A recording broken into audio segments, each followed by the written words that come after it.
welcome back to the Addicted Motors YouTube channel. If you can hear by the wonderful beeping, we're gonna try to mess with this. Wow, that's such a delay.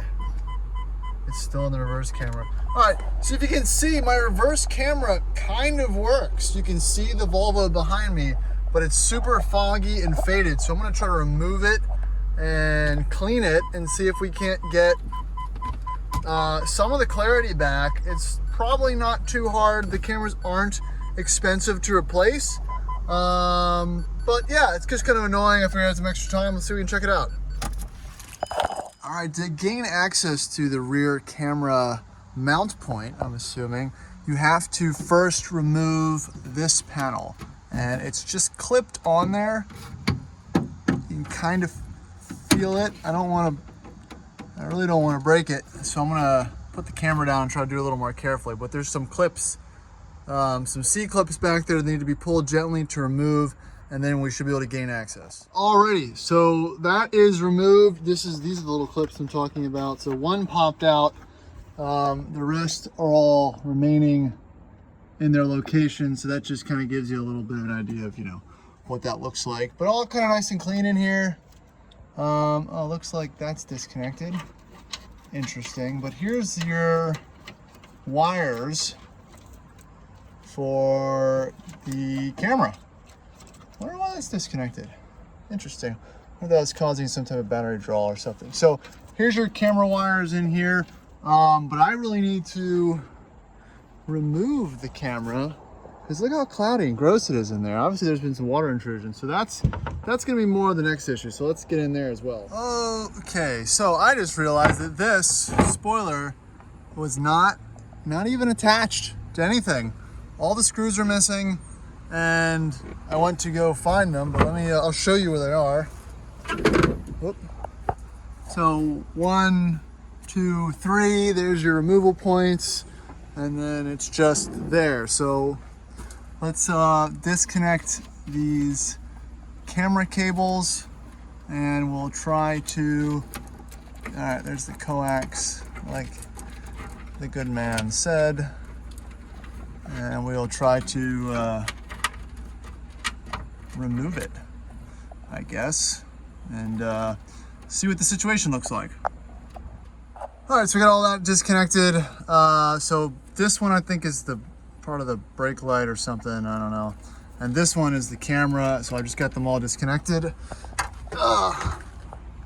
So we will drop this down and try to pull these through so we can get access and pop the camera out. Or just pop the camera out. Maybe I can just do that and then not have to mess around with pulling out those grommets. We'll see how much slack I need.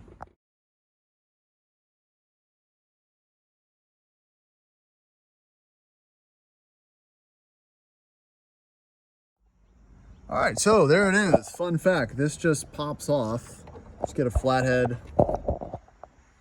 screwdriver on either side and you just pry it out, and then it exposes the lens, which as you can see is disgusting.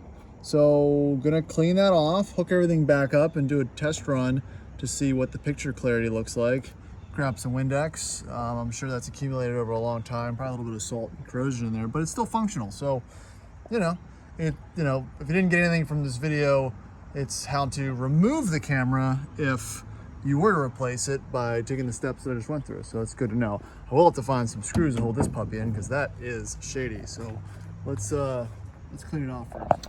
All right, so that cleaned up a little better. I used some Brasso, but I don't know if that's gonna do it. So let's put it back together, slap it in there and see what that picture looks like. I feel like this is an easily replaceable part. It's actually, I found it pretty interesting that it is, and I wouldn't say it's supposed to be serviceable, but it's not non-serviceable. So that's, pretty interesting for something found in a semi-modern vehicle. So let's see what this does.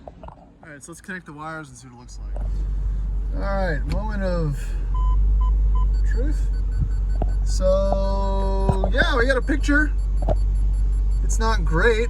It's obviously not pointing in the right direction. I gotta center it up a little bit, but that is a picture. Maybe we can clean up a little bit of that connection, see if we can get any better, but that's not bad. That's functional. So yeah, we'll run with that. All right, so I think that wraps it up for today. That's kind of a win. Look, and now when I close this, it doesn't triple slam. So it looks like I'm needing either a new lens or a new camera. I mean, they're like 25 bucks on eBay or Amazon. It wasn't like that was a big deal. I just haven't bought one yet. I don't really feel like, you know, it's not a need, it's a want. So now I know how that works. So hopefully that helped if you're looking to troubleshoot something just like that. If you're looking to replace it or just clean it, you know, that's just the quick and dirty on how to mess around with that. So just appreciate you watching. Just a quick DIY video. Check out the rest of the channel for more on this truck, and we'll see you in the next one.